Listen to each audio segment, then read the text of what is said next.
ठरलं तर मग मालिकेच्या पुढील भागामध्ये अर्जुन आता त्या इन्स्पेक्टरला म्हणतो की आपले लीगल सिस्टीम कधीही बेगुनाला शिक्षा करत नाही. तेव्हा तो पोलीस म्हणतो की अरे पण तू तर गुन्हेगार आहे आणि तुला शिक्षा तर होणारच आणि ती मी देणार. तर इकडे घरामध्ये आता कल्पना म्हणत असते की अर्जुनने काही खाल्लं असेल का. सगळ्यांनाच अर्जुनची आता खूपच चिंता वाटत असते. तेव्हा सायली म्हणते की तुम्ही काही काळजी करू नका.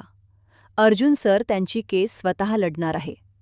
जर असं पॉसिबल नाही झालं तर मी स्वतः वकील बनून त्यांना जेलमधून बाहेर काढेल. म्हणजे सायलीने आता वकील बनून अर्जुनला बाहेर काढण्याचा निर्णय घेतला आहे. जेलमध्ये अर्जुन आता तपास लावत असतो की नक्की शांता मावशीचा खून कोणी केला असेल. यामागे जर प्रियाचा हात असेल तर मला तिच्या विरोधात पुरावे गोळा करावे लागतील.